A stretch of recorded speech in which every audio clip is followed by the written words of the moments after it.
Chairman of the UNESCO Bioethics Chair and is contributing to the development of the South Asian Initiative on Research Ethics. Thank you, sir. Thank you very much. And good afternoon, ladies and gentlemen. So, as sir, you mentioned, so I too, just like Professor G. Perla before me, we are from the Forensic Medicine Department, and to an extent that gives me a kind of a subtle childish pleasure, because in this conference, this being the last symposium, it looks like forensics is going to have the final say. Now, I apologize again, just like I think Dr. Eugene Correa did, for my miserable paraphrasing of Shakespeare. Essentially what I'm trying to just highlight through my presentation is to touch on some of the things that were discussed. That this issue about being humane is not as simple as it sounds. It's very easy for us to say and generalize, we need to be humane. Yes, of course. But we need to understand that we're talking about doctors who are working in a very, very harsh environment, which I like to refer to as a conflict zone, not literally, but in a different sort of setting. And we need to understand the peripheral influences that this doctor is facing before we try to approach a system to develop them or to make them become more humane. Now, we have already discussed this dilemma. There is competence on one hand and there is compassion on the other hand, and sometimes if you try to increase one, you might forfeit the other. But this is not all. A person, especially a doctor, is also working within a certain boundary, and that boundary is not always very visible, but this is this ethical-legal boundary that is sort of there governing our practice, our clinical practice. And we can only be as humane as is allowed by these ethical-legal boundaries. And so we need to have an understanding of these boundaries before we approach this subject of humaneness. Now I'm going to sort of jump into a very, very, let's say, a deep and complex kind of area. And I'm going to start with this gentleman here, Dr. Arusha. Showed a picture or mentioned the case of Dr. Harold Shipman, but I'm going to start off with this gentleman who is also known as Dr. Death, Jack Kevorkian. Now, unlike Dr. Harold Shipman, his story is a little bit different. Harold Shipman had actually let's say, a not so humane agenda underneath, but this is different. Now, I'm just going to take a quick poll from the audience. Who here would agree that an approach to end of life is a humane approach? In other words, this concept of euthanasia, just pure raw concept of euthanasia without taking in the other complexities and the subdivisions and all those things, just the raw concept of ending a life of a person who's suffering, who is terminally ill, who has no hope of recovery, and who has no hope of leading a productive life. Just for my knowledge, how many, if you could just please raise your hands up. Consider that it is humane. Yes, how many would consider that a humane approach? That depends on I know, sir. I know. I know. And I didn't want to get into that complexity, but I'm just saying, just a very basic, just on principle. Besides that, the doctor. Yes. No. Okay. So there's a definite no here. I do see a few hands coming up. So I mean, this is really so this is really one of the things that we earlier discussed as well. This is very subjective. So there is, what does it mean to be humane? It's very subjective. Now, Dr. Jack Kevorkian took a stand. He took a stand believing that, okay, ending life is a certain way to go. But this is a person who paid the ultimate price. So this is Jack Kevorkian and his little instrument, which they call the Mercytron. I like that name. It sounds like something from a Transformers movie. But actually it's just a very simple instrument which has an anesthetic and a KCL syringe. And so there is an anesthetic that goes in, sends the patient to sleep, and then the KCL goes in. A very, very, let's say, from our understanding, painless way to die. He was charged with murder 4 times. The first 3 cases were dismissed, but in between his medical license was revoked, but he still continued. He persisted in this act until the 4th time when he was imprisoned, or he was sentenced and imprisoned. So I started off with this little example to say, okay, yes, sometimes we want to be humane, but there are other influences that limit it. And legal aspects, ethical aspects are very important. We need to understand this influence that legal cases have, because they govern, they mold the way ethical principles are shaped. Now in Sri Lanka, of course, basically we know that euthanasia, in any form, is illegal. Up until I think the 90s, even the act of committing suicide was a crime. But then our legal colleagues realized that what's the point of hanging a person who anyway tried to hang himself? So then they did away with that. But still, the aiding and abetting suicide is still a crime. And therefore, any form of euthanasia is illegal. So by default, doctors in this country have a legal obligation to preserve life. So this brings me to an interesting case that I had to handle some time back. This was a case of a young mother who was in a second pregnancy. She had already delivered a girl who was about 6 years of age. She was admitted to the Anuradhapura hospital, a very difficult delivery, preterm. The baby didn't cry at birth. The Abgas score was almost 0, but the baby was resuscitated, as the doctors would do, and transferred to the LRH. Actually, the mother didn't know that the baby was transferred to LRH. The mother was sort of in a collapsed state. About 2 days later, the mother and the father come in search of the baby to LRH, all the way from Anuradhapura. I mean, at LRH, the baby is there in the PBU, and by now the doctors there have done plenty of investigations, and they know a lot about the baby, enough to know that this is not a normal baby. And so you will appreciate that many of them are essentially conditions which require some sort of external support just to survive. So there's a provisional diagnosis of congenital adrenal hyperplasia. Now the ward staff, now here is the mother coming, the ward staff say, look, this is your baby, you need to now be here in Colombo. We'll keep the baby in the BBU, but you need to express milk and give us, look after the other things like the soil linen and so on, so you need to stay here. So she is forced to stay behind, literally, and this continues. Days turn to weeks. This is a baby who's there. The baby can't suckle, gets one complication after the other. There is no actual response between the mother and the baby. And the mother is now here stuck in this situation. There is a living, breathing, healthy child at home who is deprived of the mother's love, and this is a farming community. It's just, I think, during the harvest season. Usually during that period, the wife also needs to be there. It's their main economy. But still, this mother is kept here. At one point, she calls the husband and says, the baby is dead. Please come and pick me up. Now, these are very simple folk. They don't come to verify these things. So the husband comes and takes the mother home. And now the mother is missing from the ward. Now, what happens when a person is missing from the ward? The ward immediately alerts the police. That's their legal obligation. It's their duty. So they alert the police. The police inform the police at Anuradhapura, literally arrest this mother and bring her back to LRH.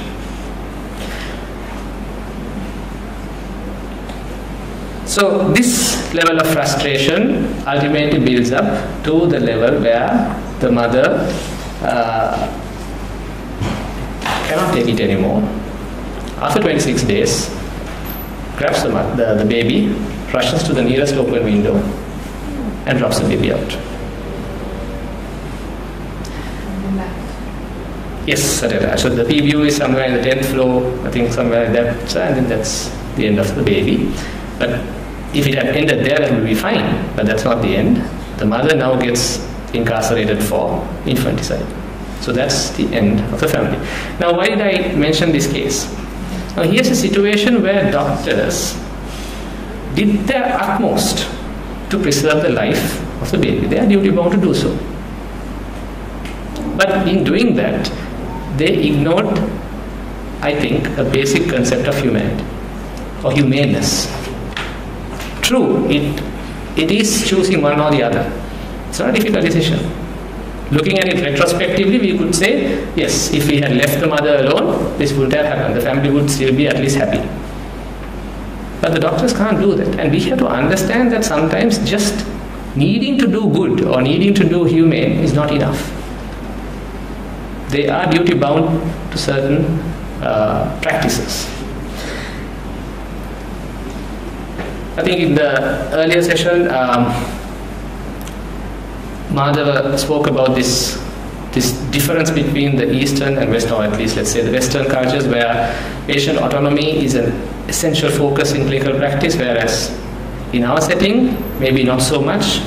We seem to know what's best, and I know that there's going to be an SLMA debate very soon, where doctors knows best versus the patient knows best is going to be argued. So I'm going to ask a question: which is more humane? Is it more humane to consider the patient's perspective, or is it more humane to consider the doctor's perspective? Simply because it's better for the patient. And if we take this to the earlier scenario, we can see that the patient's want or the patient's need was, or in this case the patient, let's say it's the mother, not the baby. The patient's need was just to go back, didn't want to do anything with the baby. But the doctors didn't think that was the best thing to do. And of course, we can think about the various dynamics of thought processes and various things. What does the mother know about congenital adrenal hypoplasia? So we know what's best. An interesting case that I came across, not from here but from Sri Lanka, from India, actually again highlights this conflict between autonomy and beneficence. I like this case because, for one reason, it has the same name as mine, but of course the female version. This is again a middle-aged female, a middle-aged unmarried female who went to her gynecologist because she had severe menstrual problems, painful, prolonged menstrual bleeding. The gynecologist took her consent for a diagnostic laparoscopy and laparotomy if needed. That was it. During the laparotomy, the gynecologist noted extensive endometriosis, which the gynecologist decided, needs a hysterectomy and oophorectomy. So, in other words, in the doctor's mind, the best therapy for the patient was to do an hysterectomy and oophorectomy. And she also went further thinking, okay, this is now a 40 plus person, the chances of childbirth and reproduction is not going to be that good. Plus, here is this patient under anesthesia with the abdomen open. So why now actually close it all up and then put her under anesthesia again? We can think of all these thought processes. So bottom line, she decides to do the hysterectomy then and there. She actually even takes the consent from the mother. After the operation, after the patient recovers, she is not happy now to be a wombless lady. She sues the doctor, the gynecologist. In the Supreme Court, the Supreme Court judgment clearly states that they agree that the doctor acted in the best interest of the patient. They agreed. But yet, it is unlawful. It was unlawful. And they ordered the payment of the medical fees as well as, I think, further compensation. We have a case again where this aspect of humaneness, the courts are a funny place. You can't sort of predict how courts actually respond to the way, in the way that we respond to various situations. This is an interesting case again from Sri Lanka, It's actually a case of a sexual assault. A young girl was kidnapped and sexually assaulted by a teacher. This girl was taken by police to the local hospital. This was, I think, somewhere in Mahawaya. At that time, it was the district hospital and was examined by two doctors, the two DMOs in that hospital. Interestingly, the judgment says that initial examination took place with the use of torches, because there had not been electricity at the time. So the girl was taken sometime in the night. So both these two doctors did not record any injuries. Right? And one of the doctors gives evidence, which, madam, I think you'll see from our current perspective of sexual assaults and things, is just an absolutely ridiculous kind of statement. Basically, he says, okay, there was no injuries, no blood at the time. I mean, if this girl was a virgin, I would expect to see blood. That kind of statement, which, I mean, trust me, it won't stick at all now. Anyway, this girl was also then referred to the closest base hospital. Actually, it was referred for a different reason. It was for a gynecological or sort of like a referral. But there, the doctor, not a consultant, there the doctor in that obstetrician's unit examines the child and records 2 hymenal tears. And he hears the story, and then he's completely sort of taken aback. He immediately reports it and goes a few steps further. He visits the patient's home. This is a very poor family. He visits the patient's home with another member of the hospital staff, gives him some money, gives him some advice. We, unfortunately, in this country have a very barbaric attitude towards children who end up with these sexual assaults in schools. Principals just refuse admission. We come across that a lot, right? And this had happened here, and this doctor had actually made several comments and actually made some very harsh comments about the principal for not accepting this child to school. So, I mean, is that a normal humane behavior? Would you think? If it was not a doctor, would you consider that a humane behavior? I guess so. I mean, come on, right? It's why wouldn't you feel for this child? Okay, but this comes up so that the High Court, this person, the accused, is convicted, but he appeals, and that's another thing that happens in our country. There's always a conviction and there's an appeal, and in the appeal, the judgment. His conduct therefore shows that he had taken an undue interest in this case. Considering all these matters, I conclude that the doctor was not an independent witness in this case. His evidence is squashed. The accused is acquitted. Humaneness leading to a negative outcome. We have situations of, now the earlier one was about autonomy and beneficence. I'm going to take another little example of where in clinical practice we sometimes have to choose. There's a concept called the lesser of two evils, beneficence or non-maleficence. And one of the best examples of this is where sometimes you have to report something that the patient tells you in confidence to somebody, to a third party, right, for potentially greater good. Now, the best case example that highlights this complex issue is this case of Tarasov.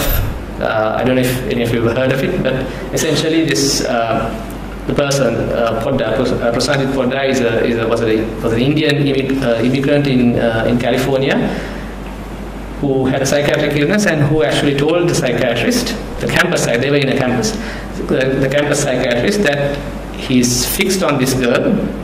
He has fixations on this girl, and this girl is rejecting him, and he feels that he should kill her. So this is the basic crux of this. So essentially, the psychologist comes up into problem because, and actually he carries out that thing, and the psychologist is now sued for not reporting it. And so because of that, now doctors are in a dilemma. This issue of confidentiality, that's your honorable ethical code, versus your obligatory duty to report it. And this is even, if you take this a step further, this is at least in a case of a murder. You may have seen, sir, plenty of cases of epileptics, stroke patients. In most countries now, it is obligatory for the doctor to report any condition which makes them unfit to drive. Think about our situations. We come across a 55, 60-year-old person, father of 3, studying somewhere, only occupation is driving. He comes with a stroke. Obliged to report to the motor traffic department to cancel his license.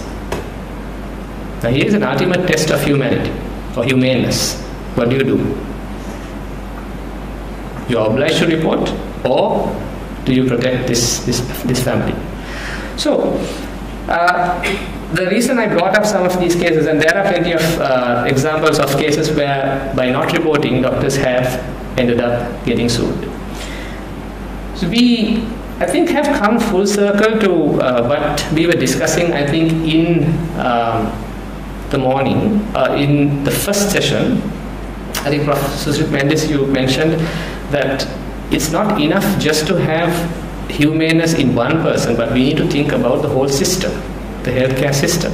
And we are talking about a person, I think Himal, I'm very glad that Himal mentioned this fact. We're talking about a person who, from the time of coming into medical school, is constantly bombarded by inhumanity.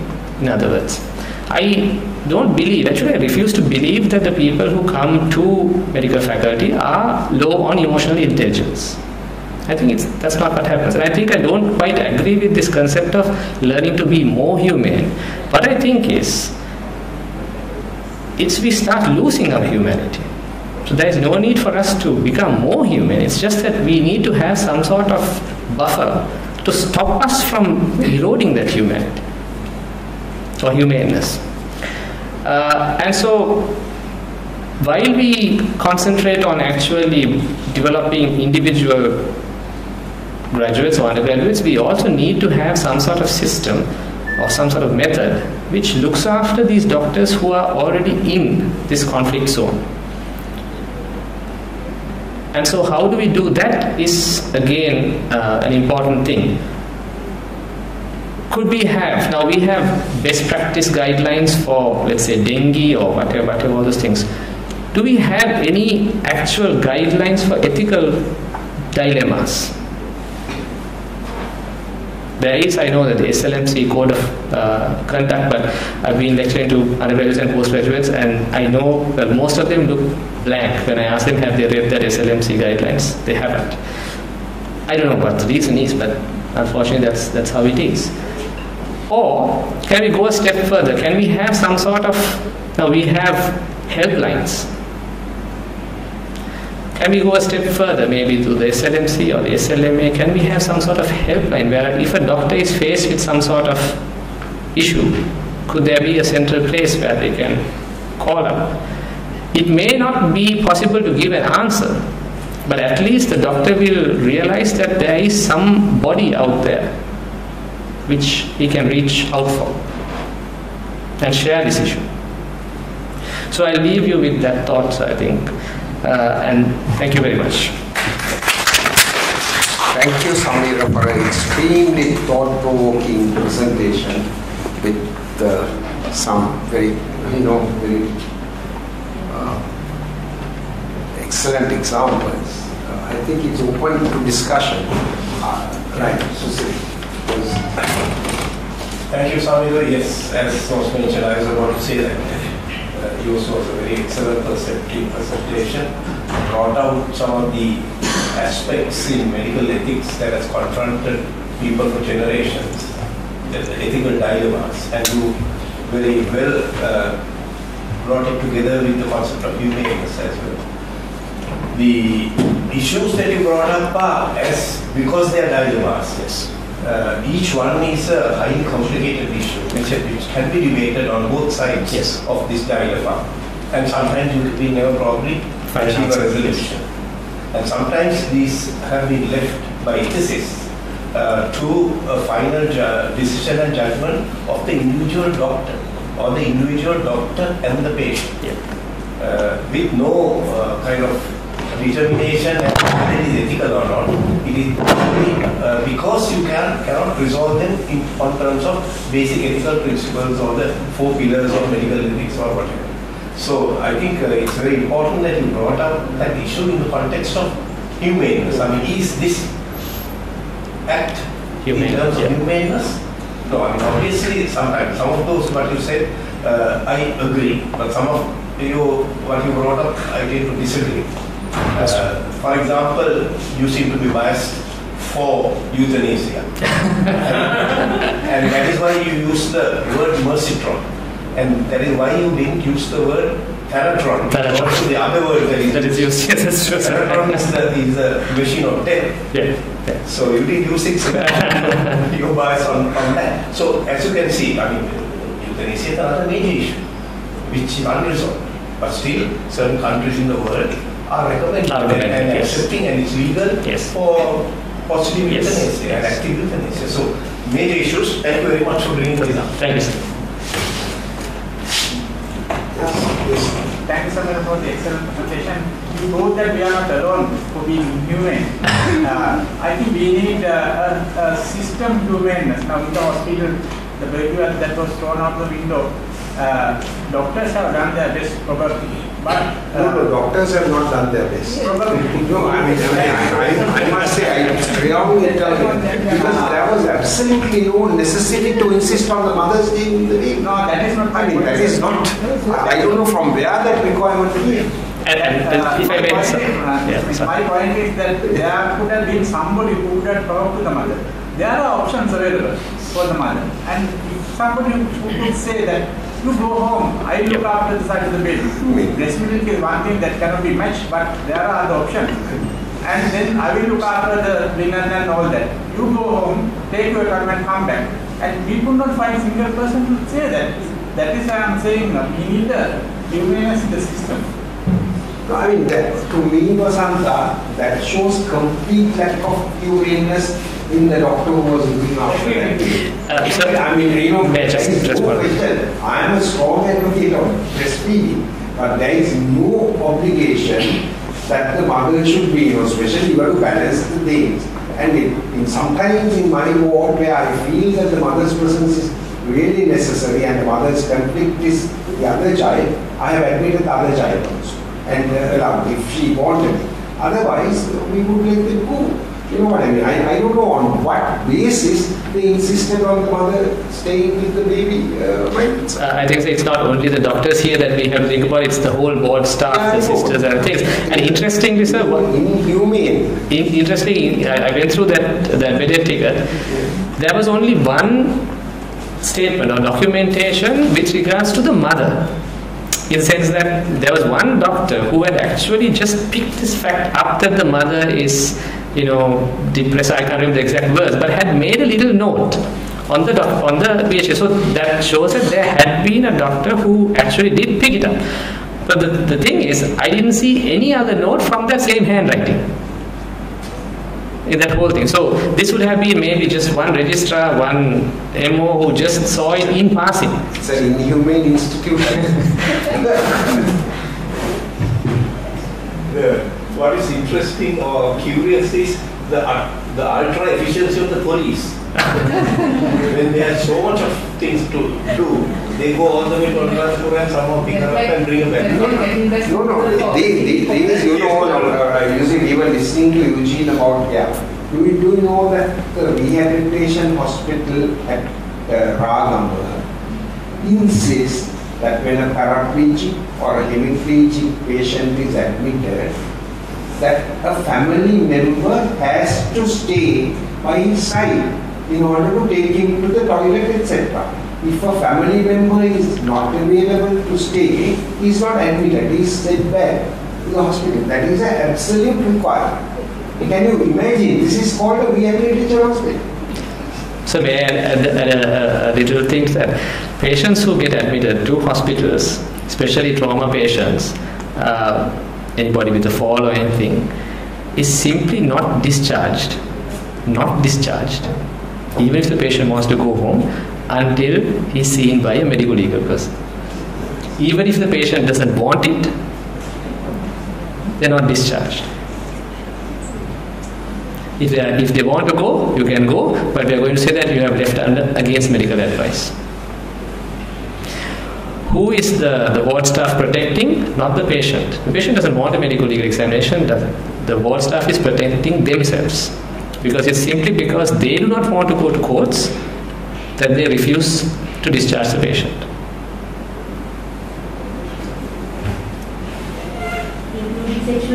Including sexual abuse. Madam, you want to? Yes, actually, like Sushil said, I think what you spoke about are really clinical, ethical problems, but you sort of brought in the humaneness into it. But the clinical, ethical problem, that kind of problem is really what we teach our students when we teach them clinical ethics, how to tackle such dilemmas. So I don't know how much of ethics teaching is done in individual faculty, but certainly in our faculty, and I was teaching, that sort of thing we teach, and we are really teaching them to postgraduate. But what I would like to highlight is, you ask where could they go, right? When they want some advice. Really now in other countries like in the Americas and in Europe, they have what are called in Europe, in the European setting, they have hospital ethics committees. They are not research ethics committees, the hospital ethics committee. They are really to advise both the patient as well as the doctor on this type of dilemma. Whereas in the American system, they have bioethicists attached to it. So we have in Sri Lanka, the Apollo Hospital has a hospital ethics committee. And Dr. Ajit Amarasinghe, who is the convener, made a presentation to SLM. But he's no longer existing. No longer. But he actually has now. So I mean, in private hospitals, so the SLM has advocated that all hospitals develop the last 10 years, they are trying to stimulate the hospitals to set up. No, not research ethics. Not research. These are hospital ethics committees for clinical decisions. For clinical decisions. In Apollo, that's how it functions. And in fact, it will make presentation and give 6 instances where they help take the decision in a way that does not harm the institution and does not harm the patient. To achieve consensus wherever possible. So what I'm suggesting is something like that. It doesn't have to be an actual body being in one place. Now with the present standards of communication and things like that, all we need is some form of communication. So just an email to a certain, let's say, a forum, which will then circulate it among a group of, I mean, we could have National Poison Center. Actually, it's that system that I have in mind, where basically people can just send out a little a call for help, and it gets picked up, and then it gets sort of distributed to a group of people, and then they respond. No, I mean that's a good idea. You can take because in fact because who came from NIH actually ethicists who give consultations there. That's the. Certainly, I mean, you could form a panel of people who voluntarily, who have the competence or the seniority, who would be contacted, and it is just advice. There is nothing, no binding. The person ultimately has to take the decision, but you can point out the options like counseling. I have been called by 1 or 2 people personally, but that's not like. Okay, I think we have for people. The loyalists have stayed right up to the end. I don't know, I can say I'm now going on my 50th year as a doctor, completing. This, I would say, was one of the finest conferences that I ever participated. I think I learned so much during the last 2 days. And it helped me to reflect back on my life and what I have done in the context of so much of theoretical knowledge delivered so beautifully and excellently by the highly selected resource persons. So I would like to say, I think many of us in this audience will all agree with me, but I think Saroj is going to make some final comments about the proposal. Thank you. Thank you very much, sir. Since this is the last session where all of us will be now splitting into two groups. So for the abstracts, I thought I would just spend 2 minutes just to thank everybody who participated, thank all the resource persons, all the support staff who have helped us. And reflecting on this whole conference, I think this last session probably brought in more questions of systems failure and systems which are inhumane, which we'll have to tackle. Be the university, the faculties, the hospitals, and the other institutions. So I think that's a very important area which we will have to think of tackling.